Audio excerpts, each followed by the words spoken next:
अधिकार देता है। लेकिन आज हम थोड़ा सा उससे इंपॉर्टेंट चीज की चर्चा करेंगे कि हमें कौन कौन सा स्वतंत्रता है, कौन कौन सी हमें आजादी है। तो हम आपको मूल अधिकार यानी फंडामेंटल राइट समझा दिए थे इससे पहले के क्लास में। भाग 3 चल रहा था जिसमें अनुच्छेद 12 से 35 तक है। इसको कई कैटेगरी में बांटा गया है। 12 से 35 वाली चीजों को इसे टोटल 6 कैटेगरी में बांटा गया है। तो जो सबसे पहली कैटेगरी है 6 प्रकार में से पहली प्रकार का नाम है समानता का अधिकार, राइट टू इक्वलिटी।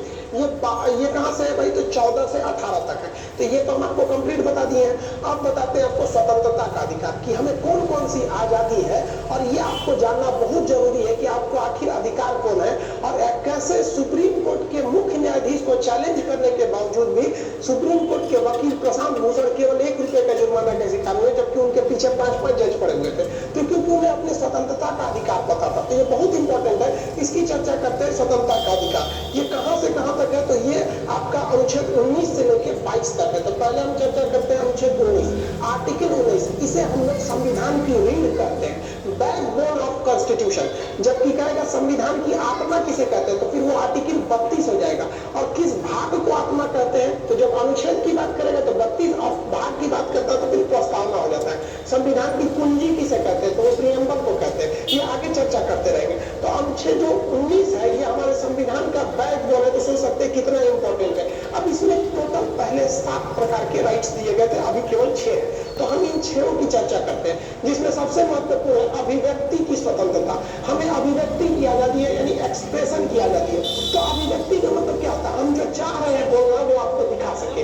अब कैसे? जैसे मान लीजिए इंडिया मैच जीत लो, तुम लोग झंडा लहराने लगते हैं, तो इसी के अंतर्गत माना जाता है कि आपको झंडा लहराने की आजादी, आप झंडा लहरा सकते हैं। अब मान लीजिए किसी नेताजी का काम पसंद नहीं आ रहा, उनका पुतला फूंक दिए, हम ले तो भाई साहब मुर्दाबाद वो फूंक दिए, हम तो नेता का फोटो फूके।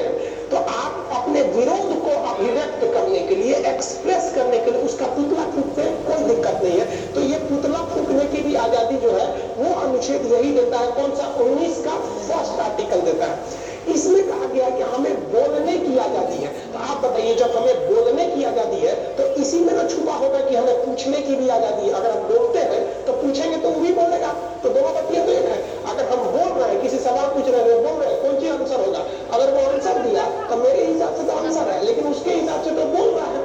तो इसमें बोलने की आजादी है, साथ ही साथ पूछने की आजादी है। इसलिए 2005 में आरटीआई में आया गया, राइट टू इंफॉर्मेशन। आप पूछ सकते हैं। इसमें बोलने की स्वतंत्रता है। इसी में मौन धारण करने की स्वतंत्रता है। मतलब अगर हम चाहेंगे तो मौन धारण कर सकते हैं। जैसे कि किसी व्यक्ति की मृत्यु हो जाती है, जैसे हमारे राष्ट्रपति, पूर्व राष्ट्रपति प्रणब मुखर्जी, तो मौन व्रत आदमी रख के एक ठो अभिव्यक्ति दिखाता है कि नहीं, हमारे एक बहुत ही पूज्य व्यक्ति चले गए। जैसे अटल बिहारी वाजपेयी, एपीजे अब्दुल कलाम, ये लोग जो एक महापुरुष जन्म लिए इस देश में, अगर वो इस छोड़ के जाते हैं दुनिया को, तो हम क्या मौन रख के तो क्या हम देना चाहते हैं? क्या उनको मौन रख देने से वापस तो नहीं आ जाएंगे? लेकिन हमारी एक श्रद्धा है, हम दिखाना चाहते हैं कि हमें आपसे लगाव, तो हम मौन रखते हैं। तो इसमें मौन रखने की आजादी है। इसी में कहा गया कि मीडिया को भी स्वतंत्रता है। मीडिया भी चाहे तो जो बोल सकती है, लेकिन हाँ, आप दायरे में रह के बोलेंगे। आपको जहां आजादी दी गई है वही कहा गया कि आप किसी को ठेस नहीं पहुंचाएंगे अपनी बातों से। तो मीडिया की भी स्वतंत्रता है। इसी स्वतंत्रता का फायदा उठाकर आज मीडिया जो है वो देश को चौपट कर रहा है। अगर आप मीडिया का फिलहाल का रूप देखेंगे तो सुशांत सिंह राजपूत, देखिए सुशांत सिंह राजपूत जी जो थे वो नेपोटिज्म के खिलाफ उठ के बहुत आगे आए थे। बहुत लोग को लगता है नेपोटिज्म क्या है? देखिए, इसका मतलब होता है पक्षपात या भाई भतीजावाद। ये फिल्म इंडस्ट्री में बहुत ही ज्यादा होता है।